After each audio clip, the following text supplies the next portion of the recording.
The Felipe Anderson saga is just getting started. In terms of a cup of tea, the kettle has just been switched on. So there's a lot to go before we put the sugar in and stir the spoon around. But I do think that will happen, because I believe we've got a bit of a chess game going on here, and people are just starting to move their pieces into place. A few days ago, there was an article, which I think I even covered on this channel, whereby it said that Napoli and Lazio weren't interested in Felipe Anderson anymore. Fast forward a couple of days, well, now they are. And these are all sources coming from Italy, and to some extent or another, relatively reliable sources. So what's the truth? Well, the truth is probably somewhere in the middle, and the truth is somewhere there's an opportunity to be had for somebody. Is Felipe Anderson an awful player? No. We didn't get ripped off, put it that way. It wasn't somebody that wasn't actually a footballer. We got conned into paying 30-40 million for him. He turned up and he was an absolute donkey. That's not what's happened here. He was a good footballer. He's represented Brazil. He played really, really well in Italy. We signed him. I think it's fair to say, without going into too much detail, it hasn't worked out. With that in mind, there are still a number of clubs who remember the old Felipe Anderson. And I say old, it's not like you've got to go back years and years and years. The Felipe Anderson of one season ago. The Felipe Anderson that played for Brazil. The Felipe Anderson that played for Italy. And some players look at that, some teams look at that player and they think, now that's somebody we could have in our team. That's somebody who could benefit us. So do those teams want to bring him in? Yes, it seems so. I think that the point is they can't afford him. Hence the pleading of poverty. Lazio, Napoli, we can't afford him. There is no money. And I've said this on this channel for a long, long time. I don't think there is any money. We're going to be feeling the pinch for some time. But I do feel something's going to happen. I do feel this is the start of a process that will see Felipe Anderson leave sooner rather than later.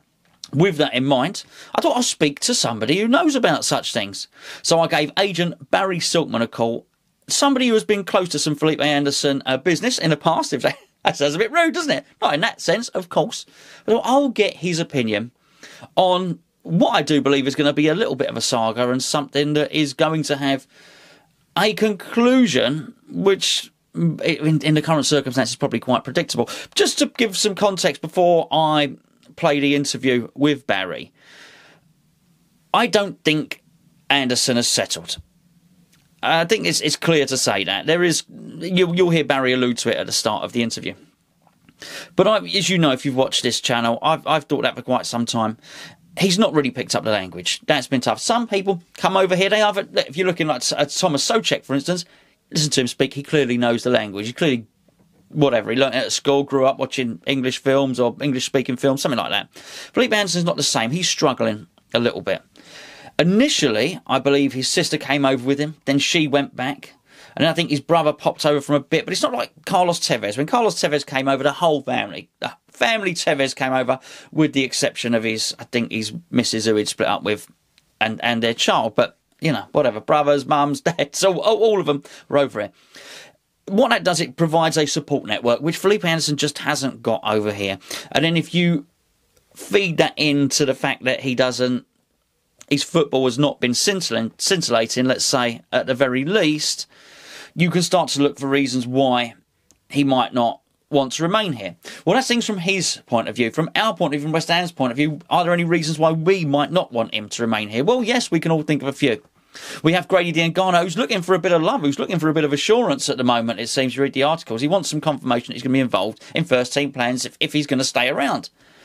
We have him that plays in that position. We've got Nathan Holland coming up that plays in that position. We've got Paulo Fornals. No, not a left winger, but Moyes has been playing him in that position. There's three reasons there, and then you can add in Michael Antonio for a fourth, why we might be keen to get rid of Felipe Anderson. The fifth reason, of course, would be his high wages. How likely is that to happen? Is the fact that he was such a high transfer outlay to start with, is that going to be a hindrance in us getting rid of him? All of these things are questions that I put to Barry Silkman. Hopefully you enjoyed the interview. We're going to get Barry back later on, probably next week or the week after. We're going to be doing quite a big video on the main channel. We're looking into a couple of things that he touches on in this, about, you know, David Sullivan, and about football agents' roles in football now that there's a lot less money in the game. and that very fact. What's the future for football clubs and that sort of thing? But that's not for now. We're going to be talking about Felipe Anderson. Hopefully you enjoyed the video. If you like it, give it a thumbs up. If you would, be so kind as to share it around on your social media platforms. That'd be very, very much appreciated. Aside from that, Barry Silkman. Right, I'm on the phone to football agent Barry Silkman. Good afternoon, Barry. Thank you very much for joining us, mate. You're welcome, Chris. Cheers, mate. We've got a bit of a situation brewing here with Felipe Anderson. Now, I was just hoping you might, from your own perspective, be able to shed a little bit of light on it. So, from what I understand, we've got a player who was our second record signing at West Ham. Because of everything that's happened in football and, COVID-19 and everything else, we've probably got an asset on our hand who's, worth about half as much as he was originally.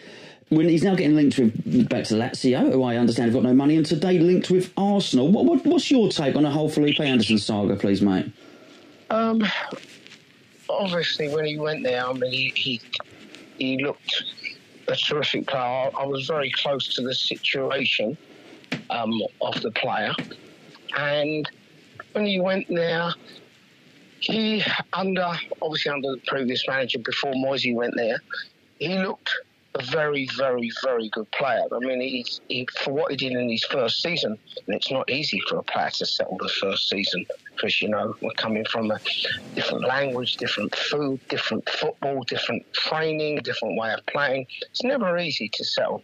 When you look at Thierry Henry, it took him 14 games to score a goal at Arsenal, and look how good he was. Sure. Felipe Anderson was absolutely, given everything, I thought he was brilliant in his first season. Yeah, obviously things haven't gone so well.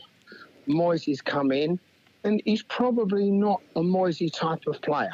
That's no detriment to Moisey whatsoever, because every manager has their own way of playing, their own style, their own thinking. Everyone does.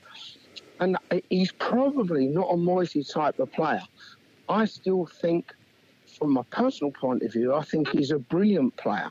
But the same as a lot of brilliant players wouldn't suit a lot of managers. Everybody has a different way of playing. Everybody has a different way of thinking. And obviously he doesn't fit into the way Moisey sees the team playing.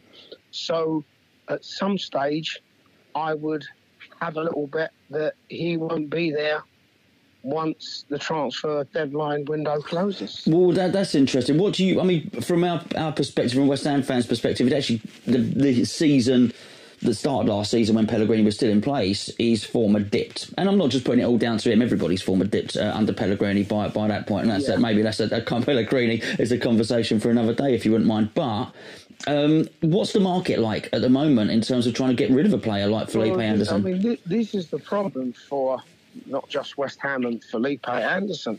This is a problem all the way round, and I'm sure that Moisey is finding the problem when you start to try and sell a player, buy a player. The market is lifeless at this stage because a lot of clubs are unwilling to sell players because of this COVID scenario. Players' values have dropped 20, 30, 40, 50%. Because no one's got the money. No one wants to spend the money. There's no crowds going through the doors. There's no sponsorship money coming in. No one knows what's going to happen with Sky Television. All the subscribers they lost, will they go back? How many people are going to be unemployed by February?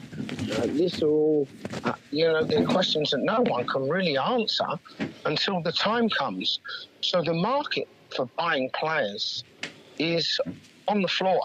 Unless you really want a player, and you've got some clubs like the Sheffield United who didn't spend big, so they're going to have money over.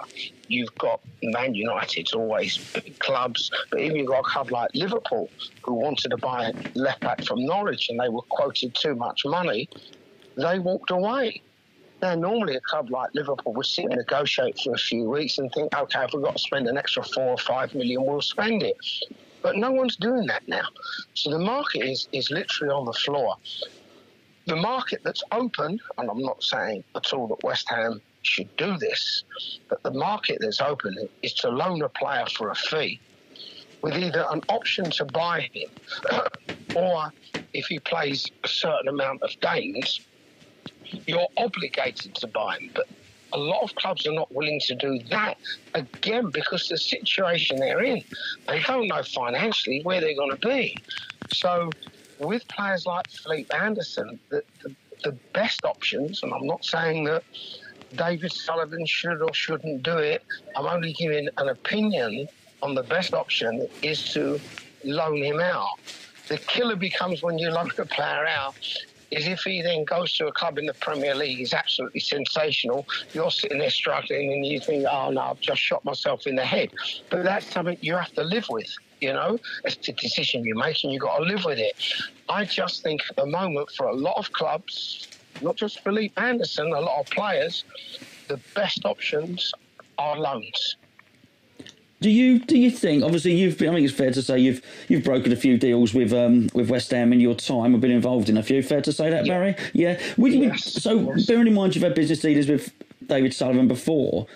Yeah. I mean, I just look at it from myself. I think if I bought a player for whatever 30, 40 million, I think I would really struggle to swallow me pride. And I know you probably shouldn't have any pride in football in terms of that. How's David Sullivan going to be feeling? Do you think that's even possible that he would do a deal if somebody came in and said, look, we'll give you whatever £3-4 million loan fee, we'll keep him for it? Basically structured a loan deal as you described.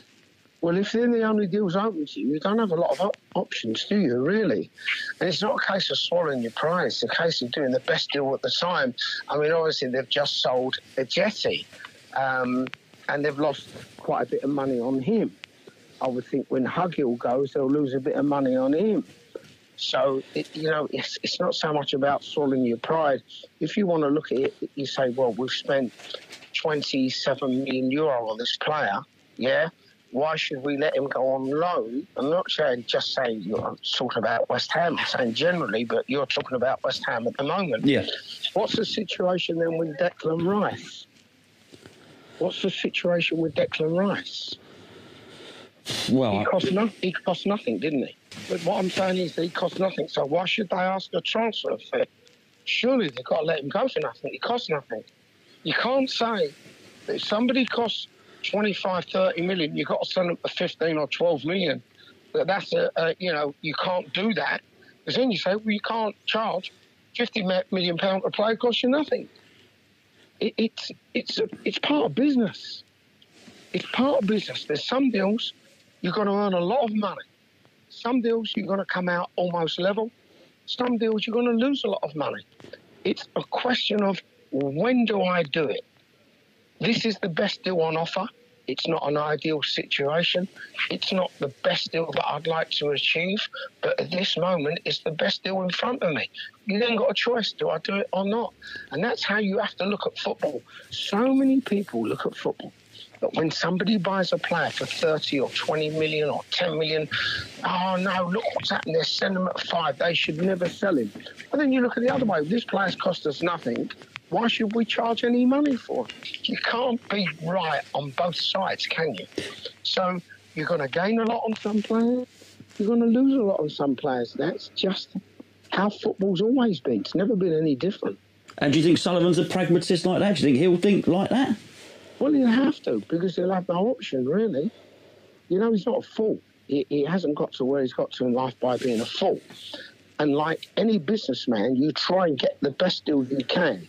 Now, it may well be that someone comes along and says, you know what, I'll buy him and I'll give you 20 million for him. Now, OK, you're going to lose 5 million quid. Someone comes along and says, I'll give you 20 million pound for him. OK, you're going to lose 4 or 5 million pound. Or somebody says, I'll give you 15 million. You think, well, I'm going to lose 10 million or 9 million. I've got to take the gamble and do it. You can't sit there with a player who the manager's not going to play, albeit even if you as a chairman think he's a fantastic player, even if other players think he's fantastic, at the end of the day, a manager picks the team. A manager will live or fall by what he does. Moyes is not an idiot. He's been around a long time. He's got his way of playing. He identifies a certain style of player that he likes to play. And if Anderson doesn't fit into that style, you've just got to try and do the best deal that you can do to get them out of the club. So what other option is there? What is there? Well, you started off the conversation by saying you had a hunch that at the end of the transfer window you thought Felipe Anderson wouldn't be at West Ham. You think that clearly? Yeah. Well, that's yeah okay. If I was a well, I'm not a gambling man. I do like a bet, but I'm not a gambling man. So if you give me 10 quid and said, right, you've got 10 quid here to have on whether Felipe Anderson will be at the club or not at the club, and I said not at the club, and you said, okay, how much of the £10 would you like to have on? I would say the £10. Okay, fair enough. And just before I let you go, Barry, in terms of the Italian market, how much is that on its arse, basically? Are Lazio able to afford even an expensive structured loan deal to cover his wages? Are Lazio able to afford that sort of thing? I mean, because you're looking at Spanish clubs who are really struggling, apart from the big boys. Everyone's on their arse. They're all on their arse. You have look at the Premier League clubs. How many of them have bought players? Huge clubs. Liverpool, Man United, Chelsea, Man City, Arsenal. How many players they actually bought? Arsenal signed 3 players. Have they played for any of them? They haven't even bought anyone. They've signed free transfer from Chelsea, Southampton, David Luiz, Chelsea. It's all free transfers. Well, I think Sheffield United. I think Sheffield United appeared to be the ones doing a little bit of business. Yeah, but what did I say to you at the beginning? Sheffield United are in a good position. They never spent money. They're in a good, but Sheffield United, with all due respect, I mean, the manager's done a sensational job there, and they play much better football than what people give them credit for. But they're still limited in what they can do. They're never going to challenge the top 4 or 5 or 6 clubs. They're never going to challenge them. So you come along from Sheffield United, you've still got, another 17 clubs or so, 18 clubs. Who's bought players? No, it's stagnant. The market's very stagnant. You can see that anyway. I think as West Ham fans, we're very much almost up in arms or worried that we've not done any business. But I've looked at it myself. There's not a lot going on. Well, but how can you? You've got no money coming through the turnstiles. Yeah, most clubs are having to borrow money like you can't believe. I mean, you look at a club like Tottenham. They done 70 million just by not having the Anthony Joshua fight. And I'm sure that 70 million they were getting was factored into their budget. Definitely. So you've got to look at all the clubs. We're in a situation here where no supporter at any club, West Ham, Aston Villa, West Bromwich Albion, can moan about anything. Because what I would say is, well, go yourself, put your own hand in your pocket and go and buy a new 3-piece suite, a new dining room table, new chairs, new cutting. Oh, hold on a minute, I can't afford it. Well, can't afford it because of the situation we're in.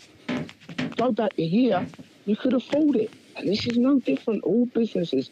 I believe that, and this has obviously got nothing to do with football, but I believe that by February, and it will affect football in a big way, I believe there'll be 20 million people unemployed in this country. And this is going to affect football in a massive, massive way. So there's no one out there who can complain and say, look at David Sullivan, he hasn't spent any money. Yeah. First of all, clubs are reluctant to let players go because they can't release them. Second of all, it's very, very hard at the moment to do a deal because you've got no income other than Sky. And remember, the Sky deal ends in a year. They are absolutely panicking, Sky, because they lost so many subscribers when this COVID scenario came in. They have no idea if they're getting them subscribers back. So this is not just about West Ham, and I understand West Ham supporters the same as all other supporters, but it's somewhere along the line you have to use a bit of common sense. And you've got to say, we can't have a go at David Sullivan, we can't have a go at anyone, because no one knows what on earth is going to happen. No one knows. The country's come to a full stop.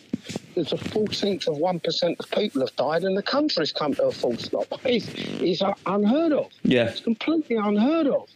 Businesses are closing down left, right and centre. Now you walk into London, there's no one there. There's literally no one there.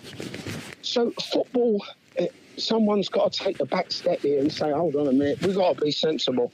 We can't expect these people to go into their own bank accounts and start spending tens and tens of millions of pounds because they don't even know if they're going to be able to fill the stadium come February. What happens if half the supporters can't afford their season tickets? What happens then? Oh, I think it's that's another subject. That's something obviously we've covered extensively. There's massive ticketing problems at the moment. Yes, everything. So, as for spending money, I think that supporters have got to give their owners a bit of leeway here. You can't get on people's backs because that to me is complete nonsense. That means you've got a problem with your own life if you're getting on someone's back because of that. As for Felipe Anderson, I think he won't be at the club at the beginning of, well, when the transfer window ends for sure. I don't think he'll be there. Will they sell him in this market? It may well be they've got to do a loan with an option to buy him because it could also be by next season there's not any Premier League football anymore because if no crowds go back, no one's going to survive past the next 7 or 8 months. They won't survive. So there's a lot of questions here and there's no real answers to them, Chris, to be honest with you. There's no real answers, but it can't. Supporters of West Ham, I mean, I love West Ham. I don't support them. I don't support anyone. But I love the club. I've done a lot of deals there in the past. I've known the owner for, 26 years, 27 years. I didn't meet him through football. I met him completely outside football. I didn't have a clue who he was, and he never had a clue who I was. And we became good friends. And I know him maybe in a different way to what, with West Ham, he's always done the best he can do. And people moan about the players that have been signed. He don't pick them. The last manager picked the players that they bought. And if the players turned out to be not up to scratch or they paid too much money, can't blame an owner for that. He's being led by his manager. Sadly, that is... So very much. Well, yeah. Clearly, I'll ask you, as you mentioned, how close you are to him. That was Sebastian Haller and Felipe Anderson were clearly just driven by the manager, with no choice from the owners at all. Because I've got to be honest with you, a lot gets bandied around that he has his fingers in all the pies, and basically he is choosing a lot of the players, acting as a director of football in many respects, selecting them and saying to a manager, "You will have this player, that player, X, Y, and Z." Oh, David Sullivan. Yeah. Listen, he might once a year say to the manager, "I'm treating you to this player, and if he's no good, it's on me. Don't worry about it." Yeah, that's about it. I mean, obviously, there's certain players that he'll say no because the finances are too high. So there's certain players you can't afford. Yeah, but what David will do is he will do all the deals himself as regards to finances. At the end of the day, the buck stops with him anyway, so he's got to say yes or no. But it's the managers who will say yes or no to the players. Even let's say if an agent goes to David Sullivan and said, "Well, look, I've got a player here. I think he's brilliant." David might look at him, think he's brilliant. He might go to the manager. Manager goes, "I don't fancy him." That's the end of that. That's the end of it. But as for West Ham, David will, no question, once a year, maybe once every 2 years, but it's normally once a year, he'll say to the manager, "I really fancy this player. Not sure if he's going to be your cup of tea. We'll sign him. If he's no good, don't worry about it. It's on my head. It's not coming out of your budget, and I'll get rid of him." Well, that's no real big onus, is it, on the manager? He's not under pressure. He's not there thinking, "Oh, my God, I've got to play him because the chairman's bought him." He'll take him if the player's really good. Then great, and if he's no good, he'll just say after a while he's no good, so they'll either loan him out or whatever they do. But that's about all he does. He doesn't pick out the players to buy. Absolutely zero chance of that. Oh, well, Barry, listen, mate, thank you very much indeed for joining us. I would like to get you back on next week, if that's okay. There's a couple of Sebastian Haller and just the football in general as well. Perhaps like to pick your brains on them, and maybe where you as agents are standing at the moment, in terms of how the game is impacting you. If we could get you on next week and maybe have a little chat about that. No problem, mate. Barry, you're a superstar. And on Sunday as well, you've been a trooper, mate. Thank you very much indeed. Not a problem. You're welcome, and I wish everyone well and good health out there. Fantastic. Barry Silkman, football agent, thanks very much indeed, mate.